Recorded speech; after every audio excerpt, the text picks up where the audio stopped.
नमस्कार दर्शकों, आप सभी का स्वागत है हमारे इस चैनल पर। दोस्तों, हमारे बहुत से दर्शक ये जानना चाहते हैं कि बिहार के चुनाव कैसे रहने वाले हैं, बंगाल के चुनाव कैसे रहने वाले हैं। तो दोस्तों, आज ये वीडियो मैं उसी टॉपिक पर लेकर आया हूं कि ग्रहों की गणना क्या कहती है कि बिहार के चुनाव और बंगाल के चुनाव कैसे रहेंगे। दोस्तों, अक्टूबर के बाद से प्रधानमंत्री नरेंद्र मोदी जी की कुंडली भी और ग्रहों की स्थिति भी उनके अनुकूल नहीं है, ये बात निश्चित है। और ऐसे में यदि बिहार के चुनाव अक्टूबर के बाद होते हैं तो यहां पर बीजेपी को एक सेटबैक जरूर मिलेगा, और यदि अक्टूबर से पहले चुनाव होते हैं तो यहां पर उन्हें फायदा जरूर मिलेगा। यानी चुनाव अक्टूबर से पहले होते हैं तो बीजेपी को फायदा रहेगा, और यदि अक्टूबर के बाद होते हैं तो बीजेपी के लिए कड़ी चुनौतियां रहने वाली है। क्योंकि ग्रहों की स्थिति यही कहती है, उस समय बृहस्पति नीच राशि में भी होंगे और यहां पर बहुत ही घटिया स्तर की राजनीति भी देखने को मिलेगी। नए चेहरे भी वहां पर उभर करके सामने आएंगे और पूरी तरह से दुविधा की स्थिति रहेगी लोगों के सामने कि आखिर वोट करें तो किसे करें। यानी सही विकल्प ना होना, सही मुद्दों का ना होना, सही राजनीति का ना होना, ये सारी की सारी चीजें यहां पर लोगों को भ्रमित करेगी और जिसकी वजह से परिणाम अप्रत्याशित रहेंगे जो किसी के भी पक्ष में नहीं होंगे।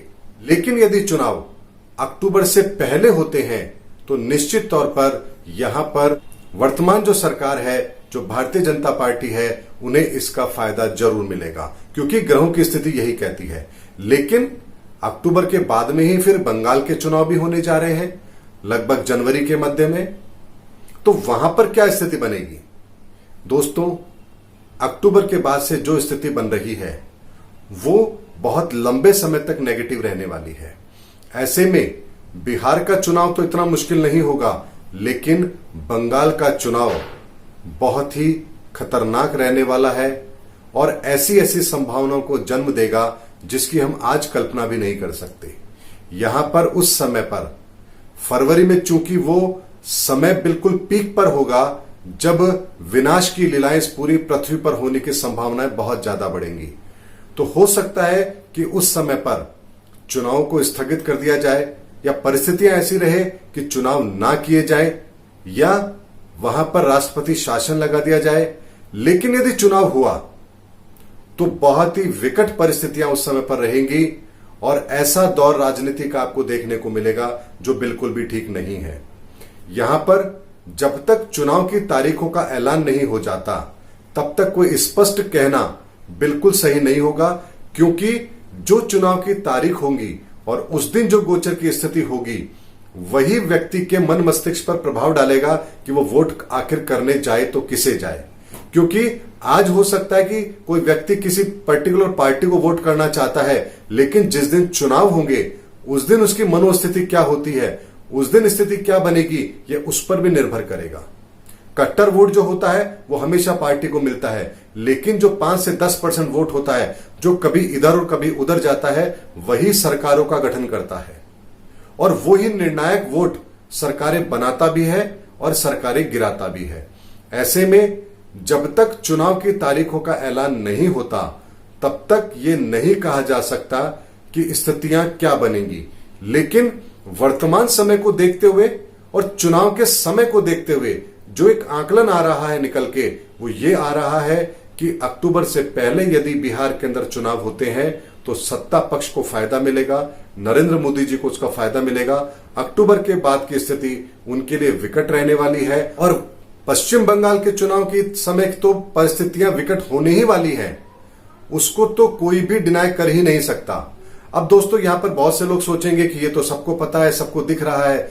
दोस्तों, ऐसा आपका अनुमान है, लेकिन मैं केवल ग्रहों के आधार पर बात कर रहा हूं कि उस समय ग्रहों की परिस्थिति क्या बन रही है और वो हमें क्या संदेश दे रही है।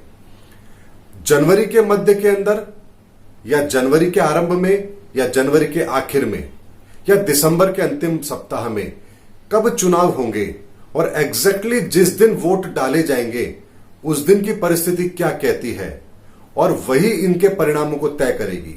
ये बात मैं दोस्तों आपको इसलिए कह रहा हूं कि मुझे कुछ समय पहले एक व्यूअर ने, जो मेरे बहुत अच्छे राजनीतिक मित्र भी हैं, उन्होंने मुझसे एक सवाल पूछा था कि आप मुझे बताइए कि जो कर्नाटक के अंदर येदियुरप्पा की सरकार है, उनको उप विधानसभा के चुनाव के अंदर यहां पर कुछ सीटों की जरूरत थी और उन्होंने मुझसे प्रश्न किया था क्या सरकार गिरेगी या बचेगी। तो मैंने उन्हें एक बात कही थी कि वर्तमान दृश्य के अंदर उनकी सरकार का गिरना लगभग मुमकिन है कि ऐसा हो, लेकिन जिस समय पर ये चुनाव हो रहे हैं और जिस समय पर ये चुनाव परिणाम आ रहे हैं, वो दोनों समय येदियुरप्पा जी के लिए बहुत ही शुभ है। ऐसे में उनको सरकार बचाने का पूरा मौका मिलेगा। लेकिन यदि ये चुनाव इस तारीख से पहले या इस तारीख के बाद हुए तो यहां पर येदियुरप्पा जी की सरकार नहीं बचेगी। दोस्तों, वक्त का बहुत बड़ा महत्व होता है। जैसे आपने महाराष्ट्र के अंदर देखा, उद्धव ठाकरे जी की सरकार भी बची है। कारण वही है कि उद्धव ठाकरे जी की कुंडली के आधार पर भी 28 मई के बाद में कुछ स्थिति 7-10 दिन के लिए ऐसी बन रही थी जो उनके लिए परेशानी वाली थी, लेकिन चूंकि उससे पहले ही समस्या का समाधान हो गया, ऐसे में उनको कोई बहुत बड़ा नुकसान नहीं हुआ। लेकिन यदि वही समय होता जो उनकी कुंडली के आधार पर 7 से 10 दिन का समय बन रहा है, और अगर वो समय आता तो निश्चित तौर पर उन्हें अपनी कुर्सी छोड़नी पड़ती। तो दोस्तों, एक दिन का भी समय आपके लिए बहुत बड़ी संजीवनी होता है। ऐसे में यहां पर हमेशा यह ध्यान रखने वाली बात है कि ग्रहों के आधार पर ही हार जीत तय होती है। नहीं तो अटल बिहारी वाजपेयी जैसे नेताजी को भी हार का सामना नहीं करना पड़ता। 2014 में जब पूरे देश के अंदर नरेंद्र मोदी जी की लहर थी, तो यहां पर आपको अमृतसर के अंदर अरुण जेटली जी को भी हार का सामना करना पड़ा। तो दोस्तों, वक्त होता है जो इंसान को विजय बनाता है और वक्त ही होता है जो इंसान को पराजय का मुंह दिखाता है। व्यक्ति के अंदर कोई कमी नहीं होती है, सिर्फ वक्त उसके परिणामों को निर्धारित करता है। ऐसे में बहुत से राजनेता बहुत अच्छे समय पर भी हारे हैं और बहुत खराब समय पर भी वो जीत करके आए हैं। यानी कि मैं यहां समय की बात कर रहा हूं, परिस्थितियों की, उनकी कुंडली की बात नहीं कर रहा हूं दोस्तों।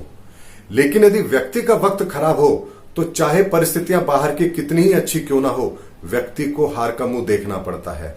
और यदि परिस्थितियां बाहर कितनी ही खराब क्यों ना हो, लेकिन व्यक्ति का समय अच्छा है तो वो जीत हासिल जरूर करता है। और यही चीज राजनीति के अंदर बहुत बड़ी होती है।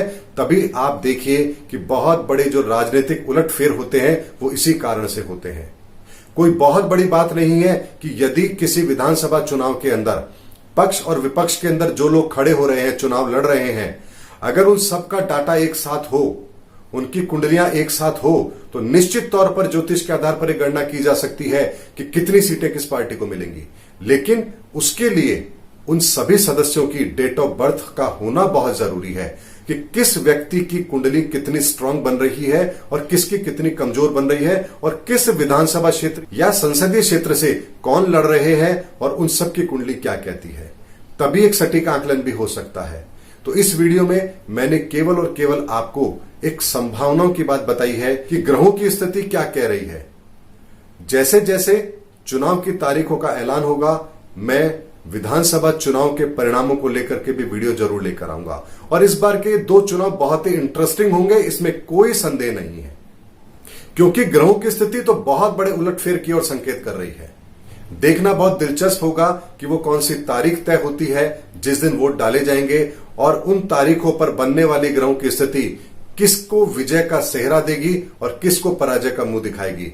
तो इंतजार कीजिए, जैसे जैसे समय आगे बढ़ेगा मैं इस पर भी वीडियो लेकर आऊंगा। लेकिन आज के लिए जो लोगों की उत्सुकता थी चुनाव परिणामों को लेकर के कि कैसा होगा, क्या स्थिति बनेगी, ये एक वीडियो उस पर है।